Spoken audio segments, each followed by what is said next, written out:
Président. Chers parents de Christophe Glaise, aujourd'hui c'est avec une profonde émotion et une détermination sans faille que je m'adresse à vous et plus particulièrement donc à vous, chers parents de Christophe Glaise. Votre fils, notre concitoyen, est détenu en Algérie depuis trop de jours dans des conditions qui nous préoccupent tous. Christophe Glaise est un homme de paix, un professionnel engagé dont la seule faute est d'avoir exercé son métier avec passion et rigueur.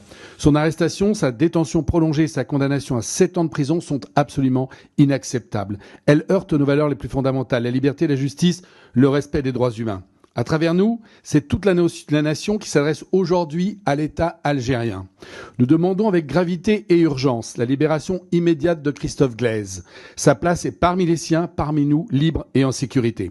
Chers parents, sachez que votre combat est le nôtre. L'Assemblée nationale, au-delà des clivages politiques, se tient à vos côtés. Nous ne lâcherons rien. Nous continuerons à nous mobiliser, à interpeller les autorités algériennes, à alerter la communauté internationale jusqu'à ce que Christophe soit de retour en France. En ce moment difficile, je veux vous dire notre admiration pour votre courage, notre soutien indéfectible et notre espoir inébranlable.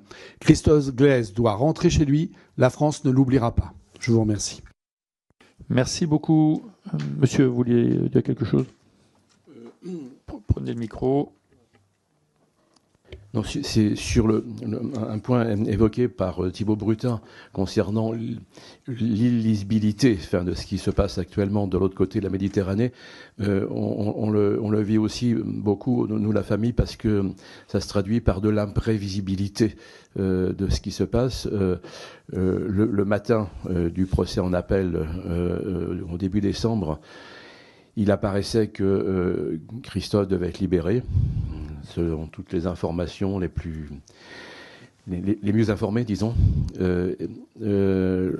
Pendant 9 heures de procès, il est apparu que rien ne justifiait la condamnation de Christophe.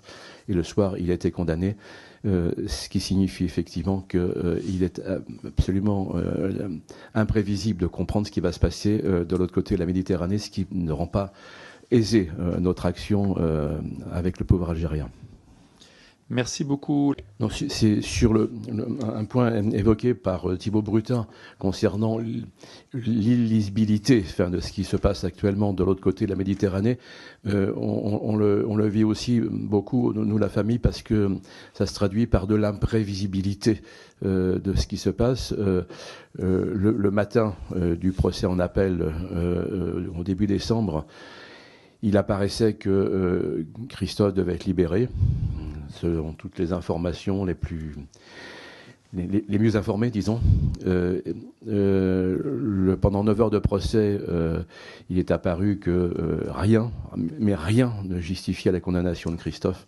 Et le soir, il a été condamné, ce qui signifie effectivement qu'il est absolument imprévisible de comprendre ce qui va se passer de l'autre côté de la Méditerranée, ce qui ne rend pas aisée notre action avec le pouvoir algérien. Merci beaucoup.